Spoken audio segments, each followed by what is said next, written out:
Joseph was born in Chittagong, East Pakistan, which we now know to be Bangladesh. He's the oldest of 5 siblings. He has 3 brothers and a sister. Edward is the last name that his father took. And I first read some about Joseph and didn't understand the difference in the names, but he'll explain that. So his father was Raymond David Baruch, a Baghdadi Jew, who on the advice of a Catholic bishop, who I guess you're going to tell us about, was from Canada. And he actually, I guess, recommended this name change, if I'm correct, right? His father's family originally came, or the Baghdadi family had settled in Calcutta in the 18th century. And his great-grandfather was Ezra Baruch Hakim Reuben, who was a high priest in Jerusalem in the mid-1800s. His father met his mother in Chittagong, East Pakistan, and they were married in 1954. So that's some of Joseph's background. What I know, what I wanted to tell people is that Jennifer introduced us via email. Joseph has a BCom and a diploma in architecture, and he worked for the Canadian military, served in Afghanistan, and we were communicating after he came back, and I became aware, he became aware, with all as Canadians, about the botched mess that was happening with in both American and Canadian military, and the families that had helped, Afghan families that had helped the foreign services. And Joseph was very concerned to express that. And I know that he's written to the government a number of times on a number of issues, and that was certainly one of them. He has lived in Canada since 1986. He worked as an architectural technologist, and I think also worked for the Canadian, besides the Canadian military. I think you had another job with the Canadian. I was right after the military, I joined the United Nations. Right. I knew there was something significant. Hello. Scanning because I have many pages here. He's done project management. He's worked with the UN peacekeeping operations, and then was with Canadian Forces bases in Kingston and in Kabul, Afghanistan. And I would say that Joseph is an activist. He has 3 children, 2 sons and a daughter. And our primary interest today is an understanding about the Bangladeshi Jews that we never even knew existed. So welcome, Joseph. Thank you so much for joining us. Thanks for having me over. So would you like to go ahead and talk with us? Yeah, you said quite a bit already. My family came to Calcutta in the 1800s. About early 1800s. My great-grandfather used to travel between Israel and Calcutta. Now, when the Jews first came into Calcutta, there was nothing like kosher. So they would go to the Muslim butchers and buy the halal, because it's the same thing, almost, or more or less. But the wine had to be kosher wine. So my grandfather and his niece got together and they bought a liquor store from an Anglo-Indian in Calcutta. The name of the liquor store was called Dawson and Company. And they took over that, the ownership, and they converted that into a Jewish winemaking facility. My great-grandfather used to come over, and they used to do all the ritual and all that stuff. Now the Jews had kosher wine. So it was back and forth with my great-grandfather, and then finally he decided to, because most of his family were already, both his sons were already in Calcutta, my grandfather, my grandfather's brother. So he decided to move.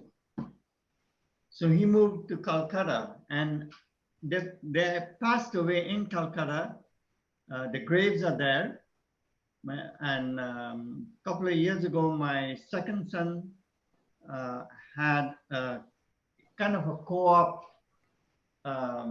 program in Calcutta from the Hamilton, the university, McMaster University. So he went there, and then he called me and he said, "Dad, I want to go and see my grandfather's and my grandmother's graves and whatnot." So I got in touch with Aileen Cohen, and she is in charge of the cemetery, and then she arranged everything. My son went, took pictures. So I've got pictures of my great grandfather's, gravesite, and the families. When my dad came into when it was British India, my dad used to work for a jute and cotton company, and they transferred him to Chittagong, which is a large city in Bangladesh now.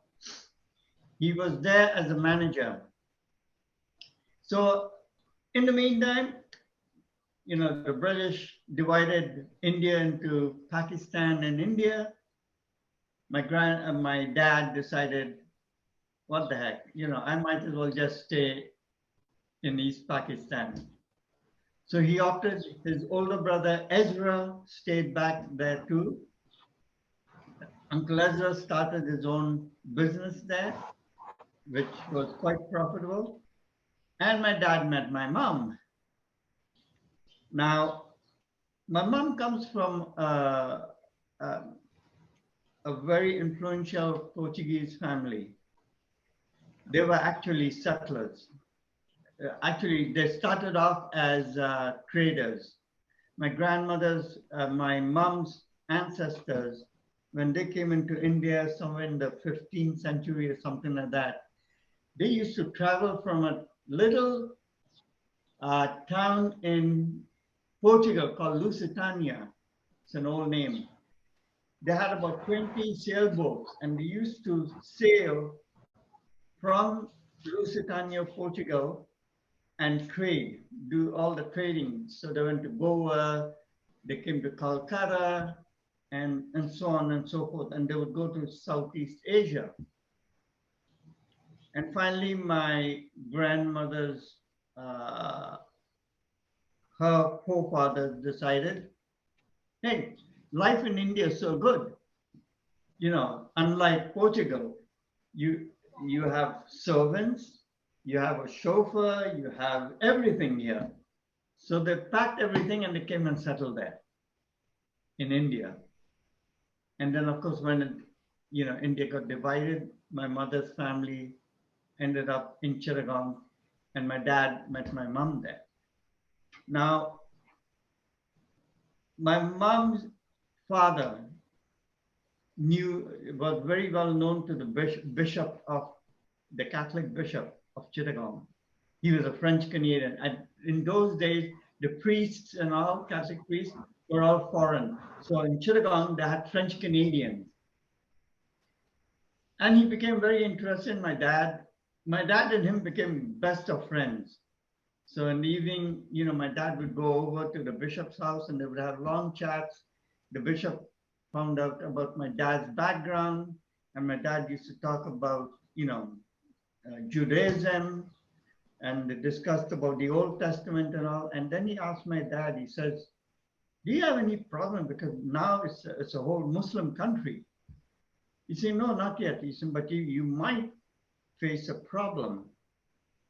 Why don't you keep your Baruch, but adopt another name, an English name, a Christian name. So my dad chose Edward without an S. Now, if you have an S, then it's a last name, but without an S, it's like a first name. And so my dad said, oh, Edward. So he said, you know what I'm going to do? I'm going to give you a baptism certificate or a birth certificate, a Catholic birth. So if you're challenged by the Muslims, and they don't believe you, pull this out and show it to them. So in that way, you'll be safe. And that's how we ended up as Edward. It's okay. But then there was something else interesting. When I came to Canada and I said, my name is Joseph Edward, everyone used to ask, but is it Edwards or Edward? I said, no, it's Edward without an S. And they were wondering why. I said, it's a long story. I said, maybe my dad purposely may have chosen Edward instead of Edwards so that people would question, and then I would have to give out the real last name. And so that's how it happened. So I came to Canada in 86. No, before that, in 1984, when my dad was alive, he used to talk, when he married my mom, his family disowned him because he came from a very Orthodox Jewish family. Everyone disowned him. And he missed, because I remember when we were growing up, me and my brother, the one second after me, I'm the oldest, he used to talk about his family. He taught us about Judaism. And in 1984, sometimes I get emotional. I went in search of my dad's family. And I met a lady in Calcutta. Her name was Sue Raphael, or Raphael. She happened to know my aunt. She happened to know a lady by the name of Marcia Rembaum in the UK. Marcia and my aunt grew up together in Calcutta and studied in the same Jewish girls' school, and they eventually became teachers in that school. So I wrote, she gave me Marcia's address. I wrote to Marcia, I took a picture and made copies of my dad's picture and I sent it to her. I said, if you know my aunt, I believe she's in Australia, can you please forward this? Within less than a month, I received a letter from my aunt in Australia. And we kept in touch. When I was serving in Afghanistan, I went and visited her in Australia and met my two cousins, her two sons, Ian and Steve. Ian is a medical scientist in Sydney. I mean, Stephen, and Ian is a lawyer. And then when I came to Canada, I thought, now's the time to find the rest of the family. And when I came to Canada, the first thing I did was register with a Jewish, there was a Jewish organization somewhere near Dufferin. I took my dad's Jewish birth certificate. I think I gave Andrea a copy of that.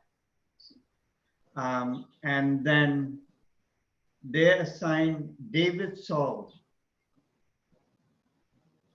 He lives somewhere in Toronto. Apparently, he's well known in the Jewish community. He became my guardian. So if I had any problems, I would reach out to David, and David would be able to help me. Thank God I didn't have to. But David helped me get in touch with my cousins. My dad's, my granduncles, my grandfather's brother's kids. I met Ruby Ezekiel on Bathurst and Lawrence. She passed away a few years ago. I met all the brothers and sisters, and they're all Orthodox Jews.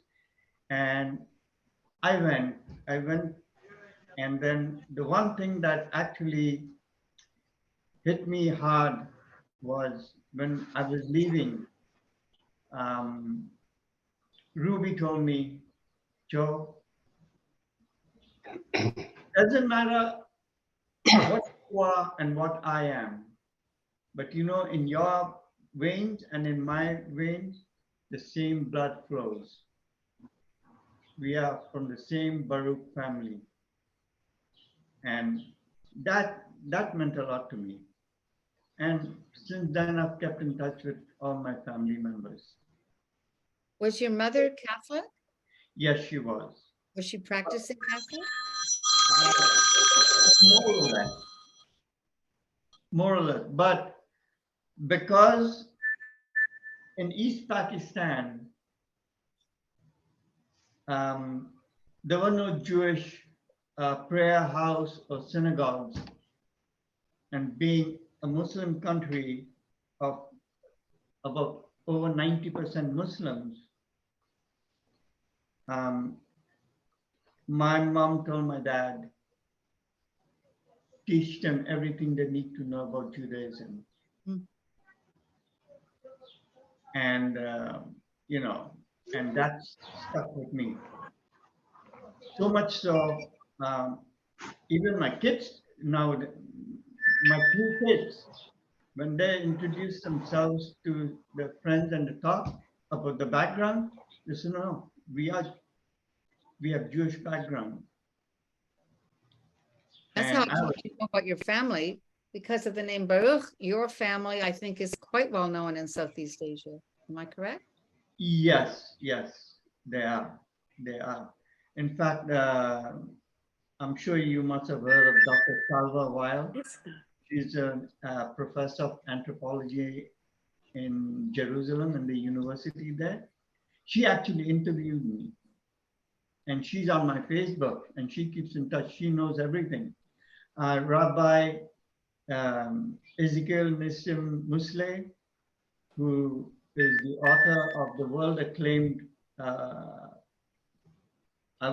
call it a history book called the what's it called? Something about the Jews, the Baghdadi Jews. My family, my great grandfather's name has been mentioned there. I just said somebody's got background noise. I don't know if anyone knows where it's coming from, but maybe we just need to be conscious and mute if you can identify it. I've read stories about Baghdadi Jews, and the most famous being the Sassoon family, right? Yes.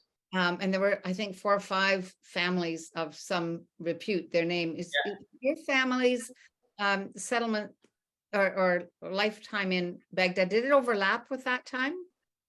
Were they there when the Sassoons and the others were so prominent? Yeah. In the 18th century. Also, when India and Pakistan went to war, about the 1971 genocide. Yeah.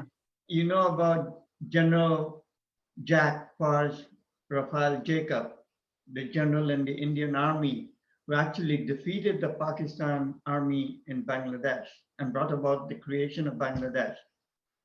Well, General Jacob is related to my dad. What other family names are in your family? I know of the Jacobs. There was a John Jacobs, a Dr. John Jacobs. This is an aside. Never dawned on me to see if he was Jewish. Who was the medical director for India, very well known. When I worked at the March of Dimes, we had an international conference on polio because polio has been basically eradicated, except there were a couple of cases in India and a couple actually in Israel and a couple somewhere else. So we had an international conference, and one of the speakers was Dr. John Jacobs from India, who was their lead medical health officer. Maybe he was Jewish and I didn't know it. Yeah, actually there were a few Jewish families by the name of with the last name Jacob. Oh, Nahum, the famous Nahum's Bakery and Confectionery. If you Google it, online, you'll see it. It's very well known in Calcutta. You go to Calcutta and tell anyone off the street, do you know where Nahum is? They'll tell you where it is. Yes, Nahum's too. When I went in 1984, I went to Nahum's, and at that time, David Nahum was still alive. And I walked up to him and I said, do you know anyone by the name of Raymond Baruch and his brother Ezra Baruch? And he said, yeah, we are related. I said, well, I am the oldest son of Raymond Baruch. He was just like, it was like as if something amazing happened. And I went to buy some stuff, like, little pastries and all. He was giving it, wasn't charging me, saying your family. I said, no, this is your business. Family is family, but this is your business. He wouldn't take the money from me. Can you tell us how people, I mean, it was and is a Muslim country, but prior to the division, how were Jews treated in the part of the world that you grew up in? Well, when I was growing up, it used to be East Pakistan, and they didn't like Jews, period. So we never, only a few Catholic families knew our true background. But because they were so friendly with my dad, they never said anything. They said, no, they're Catholics. So now during the Liberation War, the whole, all the Bengalis left the country because the Pakistan soldiers started massacring and, raping and murdering people. Dad said, we will stay. At the house that we lived in was my mom. She inherited it from her father. And he said, we are not moving, we're staying. And when the Pakistan, in the course of this shooting that was going on, and we had to lie on the floor for a few nights because bullets were flying, and because the main police barracks for the city of Chittagong was right beside where we were. It was about maybe 500 meters away from our house. So that's close. And when the Pakistani soldiers captured that, they came down and they started going through all the homes around that area. And a whole bunch of soldiers came to our house. And my dad told everyone, stay. He walked out. They looked at him because my dad was very tall. He was about 6 something. And he looked very Middle Eastern. Well, being Baghdadi Jew. So they all, and he knew, besides Hebrew, he knew Arabic. Ah.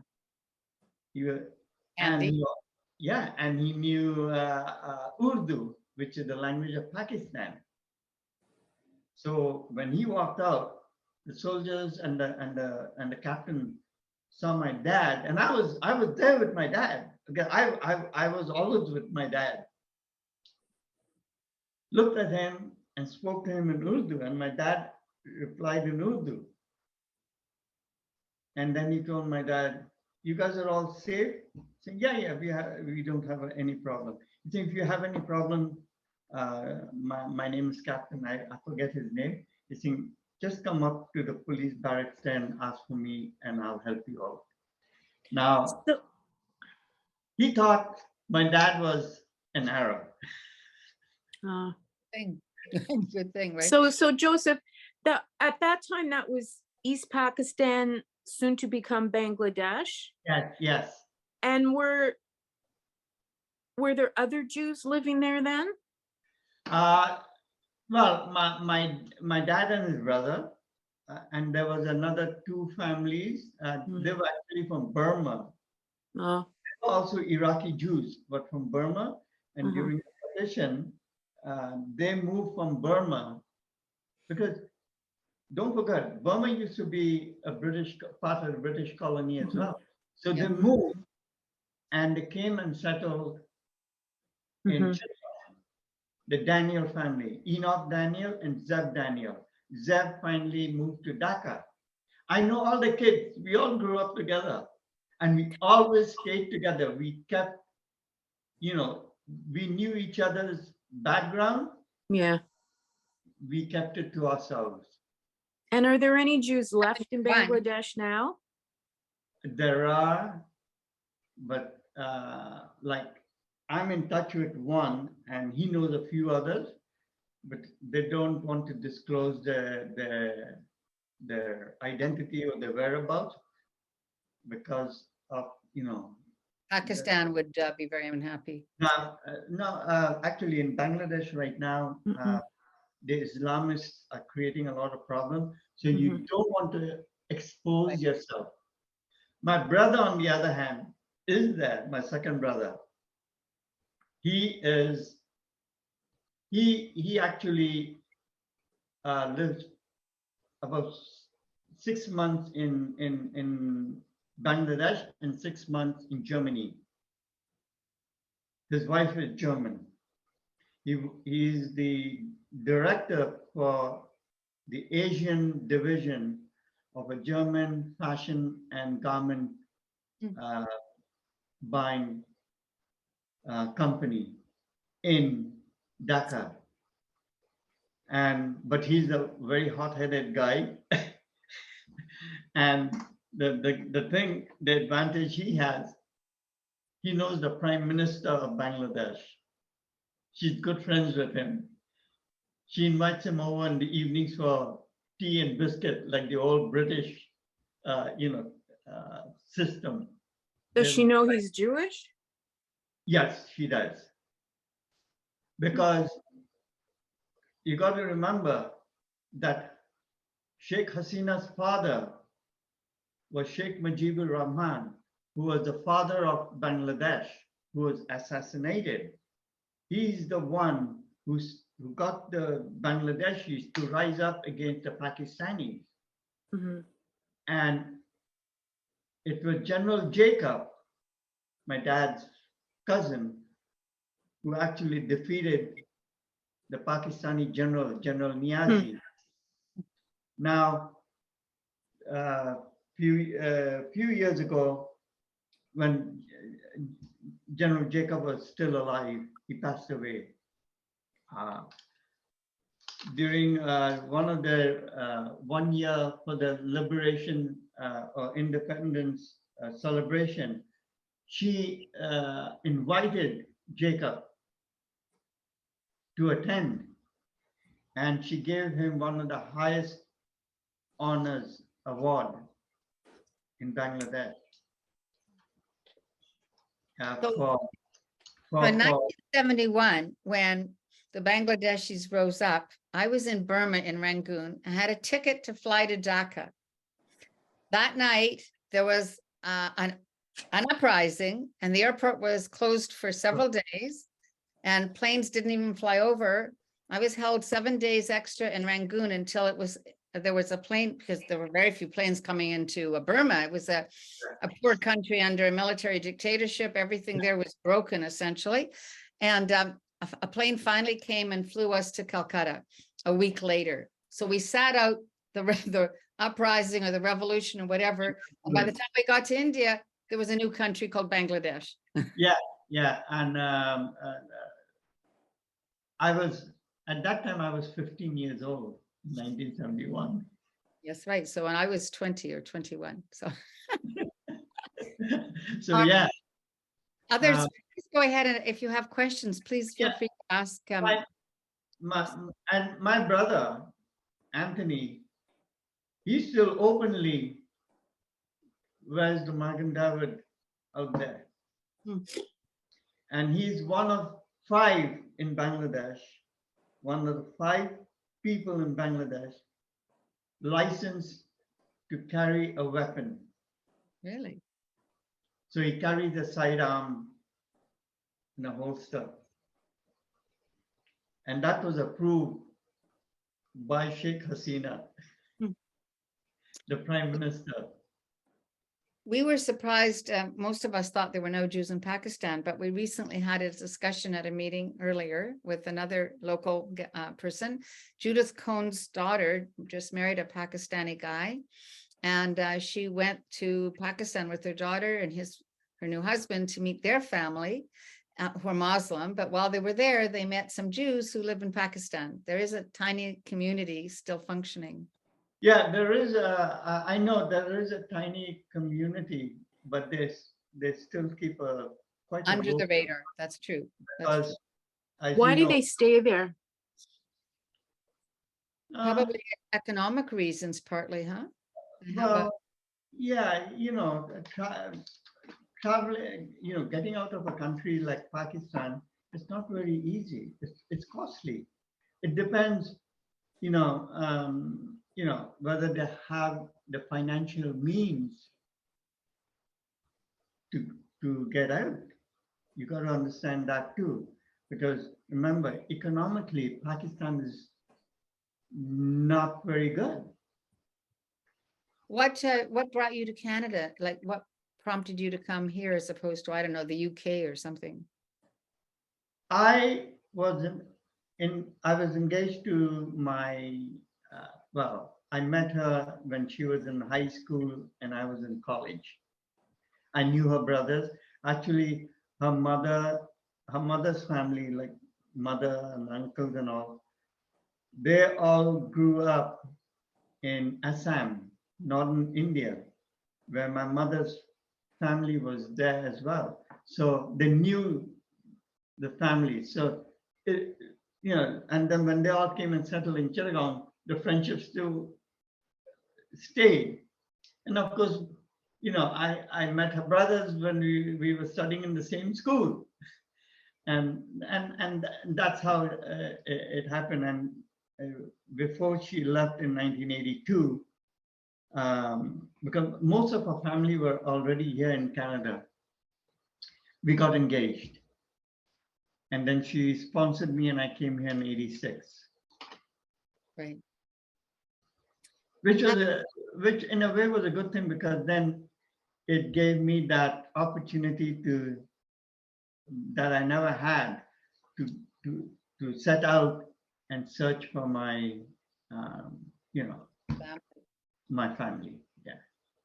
And I've and I'm very happy I did. And I found two of my cousins in Israel, in Beersheba, in Arad. My older cousin David was a general in the IDF. He passed away. As a matter of fact, during the 6-day war, David's older brother, who had the same name as me, Joseph, he was a fighter pilot, and his plane was shot down over the Sinai Peninsula. He's considered a war hero. Wow. So yeah,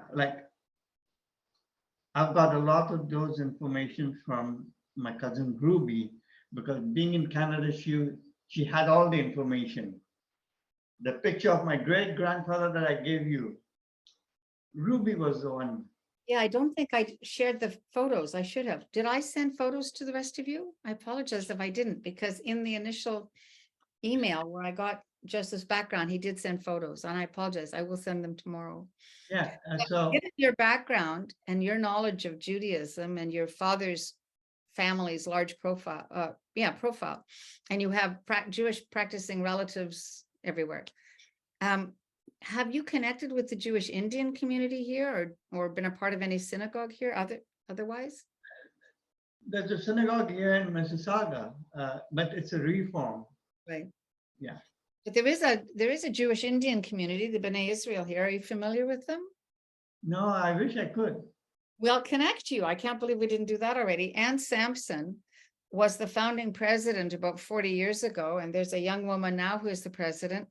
And they actually meet several times a year at the Lodger Synagogue, because there aren't enough to, require a building, but they literally have services together on a somewhat a regular basis, I will send you a connection. Sure, yeah, I would be very happy to connect with them. I'm The, sure they'd the be thrilled to reason meet. being, the reason being is when I came to Canada, it was just, I started working and my goal was to get where I am today in my career. And then just to go back a bit, when I was studying in college in Bangladesh, I studied in a military college, and my instructors were British and American instructors. And at the end, I graduated as a second lieutenant. And then you have the option to join the army. But back there, in order for someone, a young guy to join the army in his, 16, 17 years old, he's got to get a consent from his father or mother or, parents. When I took that, my dad had a look at it and does accept or reject. He checked off reject and he signed it off. He's saying, take it. He's saying, none of my sons are going to join an Islamic army. And, at that time, I wasn't even kind of thinking about that. But then later on, I said, Dad has a point. My sister graduated as a second lieutenant, but when she got her papers, she just returned it back to the commanding officer and said, I'm not joining. And one very interesting part, when my sister was in high school, she was in the Girls Guide. Oh, yeah. And Yasser Arafat visited Bangladesh. He shook hands with her, and when she came and I said, he's already shaken hands with the first Jewish person. Yes. Yes. Probably the only time. Yeah. I said, if he only knew your background. She laughed.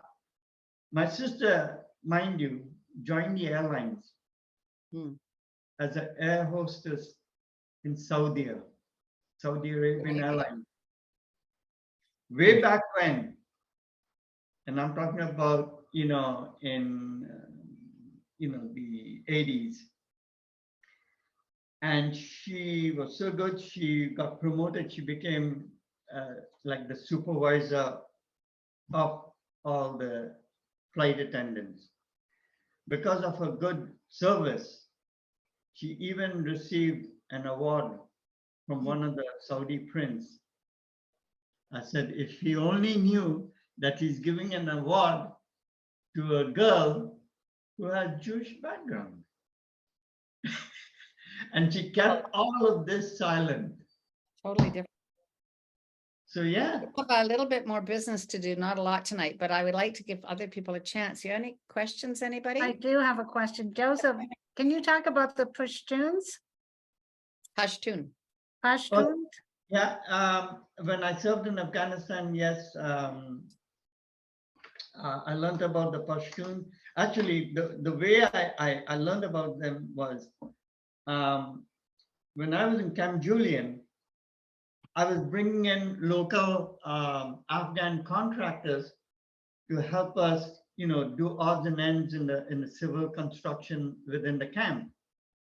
And I used to openly wear my Magen David, and it's this brown t-shirts that I have a bunch of them. And one of the contractors, Bashir, he came and he called me, took me one side, he says, Mr. Joe, he's saying, you're Yehudi? So I said, yes, I am. He's saying, it's very sad that the Jewish people have left Afghanistan, because he's saying we had good relationships with them. He said, forget about the Taliban and all that. We, Afghan people, he's saying they had businesses here, They employed local Afghanis. They even were money lenders. So if anyone had financial problem, they would go, and they would not take interest. And he's saying, it's very sad, and I hope that one day they do come back. I said, Bashir, I don't think so they'll ever come back. This is the same Bashir, his wife, his 5 daughters, and his little son, I rescued and brought them to Canada. Wow. I managed to pull them out just 3 days before the Taliban took over Kabul. He's a civil engineer, master's in civil engineering. His wife is a gynecologist. 4 of his 5 daughters are in the medical field, doctors, studying to be doctors. His younger daughter, the 5th daughter, studying civil engineering, wants to be like her father. And the son is just in secondary school. When I joined the UN, one of my drivers was a Hazara. A Hazara is an ethnic group. And he invited me over to his house for Eid.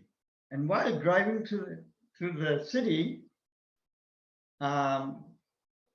we were passing this mosque, and I saw these Afghans coming out, and they had the Muslim, like the cap, but they also had something that caught my eye.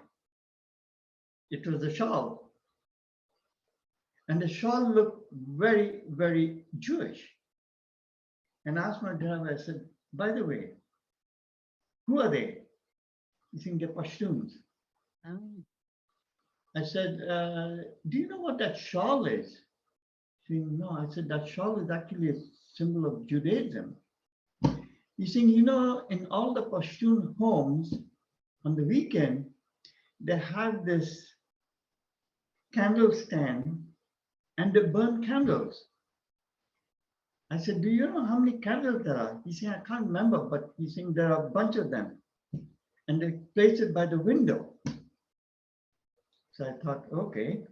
Then I met Bashir and I asked Bashir. He said, yeah, it's come. He said, do you know how it came? He's saying it came down from our forefathers. I said, Bashir, can I tell you one thing? I said, Pashtuns are actually Jews.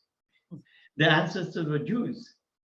He's saying, maybe that's why I had that thing about, and I couldn't understand. Even I asked my parents, my grandparents, about this candle that they would burn on the weekend, on Friday. Why? No one could explain it. They said it's come down from our forefathers. I said, well, your forefathers were actually Jews. Yeah, interesting. Very Yeah. interesting. Wow. I actually wrote an article, I have it with me, about the Jews of Afghanistan. I'll send it to you. Yeah, please. I'll be happy to share it. And if you like, I will send it to the people in the States. The Kulana organization in the United States might be very interested in telling your story too. So I will share it with them. Yeah. Okay. Actually, I'm going to be interviewed by a Jewish lady in the UK, and she's going to post it. I have 2 other interviews, online interviews with the media in Bangladesh. Well, I also know, for everybody here, there's a magazine called Southeast Asia Jews, and your story is in that magazine as well. Yeah, even in the Jewish Chronicles. Right. Because that's what I am. I'm very passionate, about the faith. Thank you so much for joining us. I really, really appreciate it. Thank you. Anytime.